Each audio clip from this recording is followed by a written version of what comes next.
Welcome to Sri vlogs. ఇవాళ recipe ఏంటంటే అన్ని ఆకుకూరలతో కలిపి బిర్యానీ లాగా తయారు చేసుకున్నానండి. ఇది ఎలా తయారు చేసుకోవాలో చూద్దాము. ముందుగా అయితే ఒక కుక్కర్ని తీసుకొని ఆ కుక్కర్ హీట్ అయిన తర్వాత దానిలో 2 టేబుల్ స్పూన్స్ వరకు ఆయిల్ వేసుకొని హీట్ చేసుకోవాలి.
ఆయిల్ హీట్ అయిన తర్వాత బిర్యానీ ఆకు ఇంకా బిర్యానీ మసాలా దినుసులు యాడ్ చేసుకొని వీటిని ఆయిల్లో ఫ్రై చేసుకోవాలి. 5 లవంగాయలు ఇంకా ఒక 2-3 దాల్చిన చెక్క ముక్కలు వరకు యాడ్ చేసుకొని ఫ్రై చేసుకోవాలి. నల్ల యాలకులు ఇంకా బిర్యానీ మొగ్గ ఇవన్నీ యాడ్ చేసుకొని ఆయిల్లో ఫ్రై చేసుకోవాలి.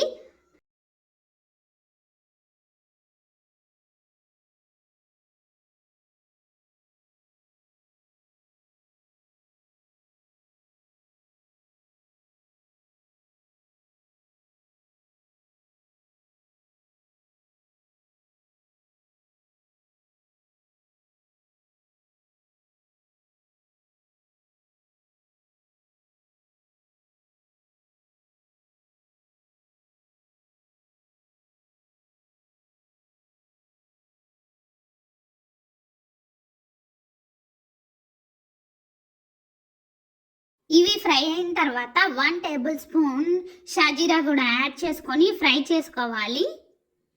ఈ బిర్యానీ దినుసులన్నీ ఫ్రై అయిన తర్వాత ముందుగా కట్ చేసి పెట్టుకున్న ఆనియన్ ఇంకా చిల్లీస్ యాడ్ చేసుకొని వాటిని పచ్చివాసన పోయేంత వరకు ఫ్రై చేసుకోవాలి.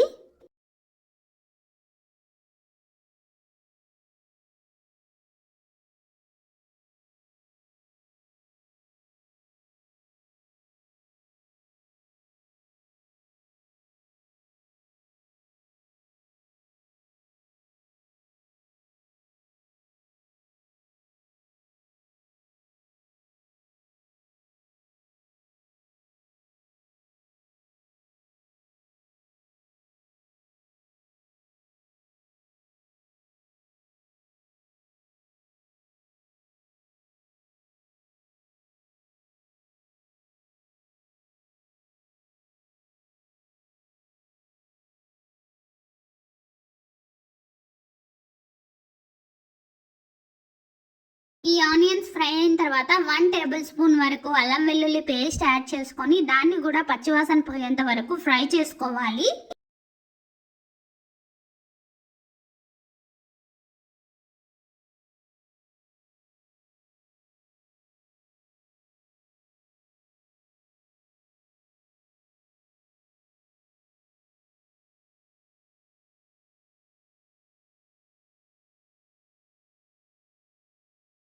ఈ అల్లం వెల్లుల్లి పేస్ట్ ఫ్రై అయిన తర్వాత ముందుగా కట్ చేసుకున్న చిన్న టొమాటోని చిన్న పీసెస్గా కట్ చేసుకొని అందులో యాడ్ చేసుకోవాలి. దానితో పాటు ఒక చిన్న బంగాళదుంపను కూడా తీసుకొని దాన్ని చిన్న పీసెస్గా కట్ చేసుకొని అందులో యాడ్ చేసుకోవాలండి. ఈ బంగాళదుంప ముక్కలు ఉడకడానికి కొద్దిగా సాల్ట్ ఇంకా పసుపు వేస్తే త్వరగా ఉడుకుతాయని చెప్పేసి కొంచెం సాల్ట్ యాడ్ చేసి మూత పెట్టేశాను.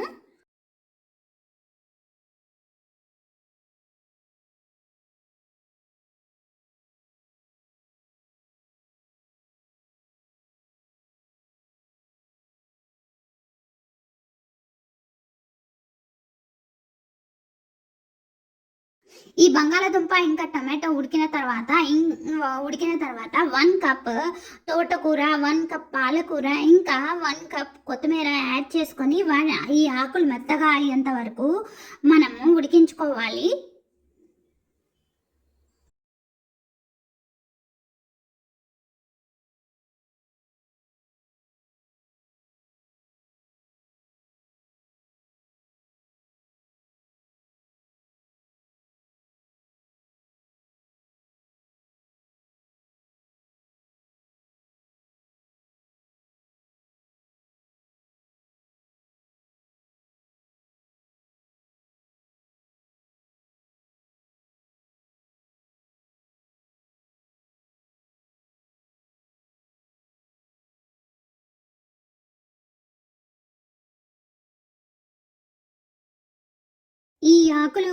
ఈ ఆకుకూర కూడా మెత్తగా ఉడికిన తర్వాత 1 టేబుల్ స్పూన్ కారం యాడ్ చేసుకొని ఈ కారం కూడా పచ్చివాసన పోయేంత వరకు ఫ్రై చేసుకోవాలి. ఒక 2-3 మినిట్స్ అలా ఫ్రై చేసుకోవాలి.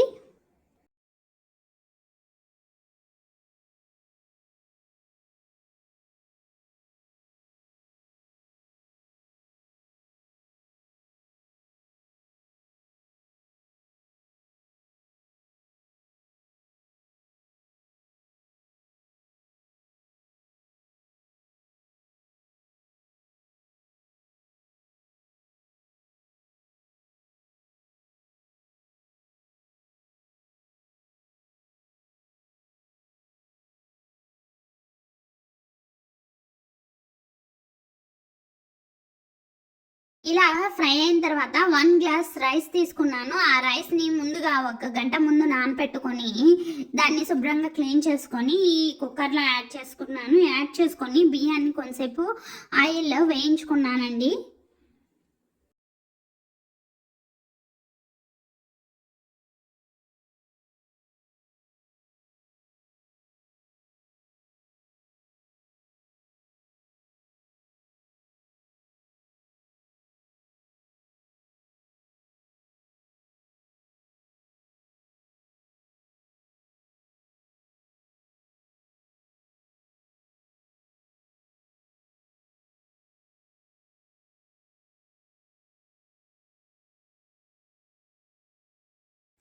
ఇంకా రైస్కి సరిపడా సాల్ట్ కూడా యాడ్ చేసుకున్నా.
టూ 3 మినిట్స్ ఫ్రై చేసుకున్న తర్వాత 1 గ్లాస్ రైస్కి 1 గ్లాస్ వాటర్ యాడ్ చేసుకున్నాను.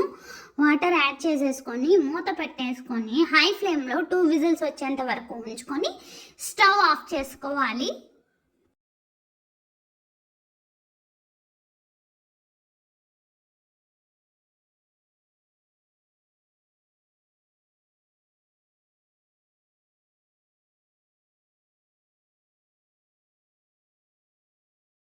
తర్వాత స్టవ్ ఆఫ్ చేసుకొని ఒక 20 మినిట్స్ అలా ఉంచేసి అలా వదిలేసుకోవాలండి.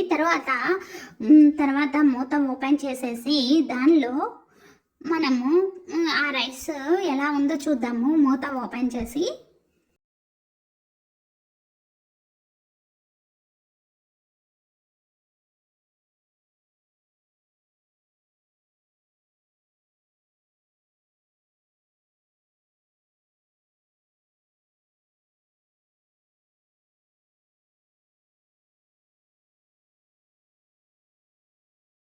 ఇదిగోండి పొడి పొడిలాడుతూ చాలా టేస్టీగా ఉంది ఈ రైస్ అయితే. ఫ్లేవర్ అయితే చాలా బాగుంది. ఇంకా మనం దీనిని కొద్దిగా నెయ్యి ఇంకా కొత్తిమీరతో గార్నిష్ చేసుకోవడమే. ఇంతే, టేస్టీ ఆకుకూరల బిర్యానీ రెడీ. ఈ ఈ ఆకుకూరలతో చేసిన బిర్యానీ ఎలా ఉందో మా అమ్మాయి తిని టేస్ట్ చూసి చెప్తుంది, చూడండి.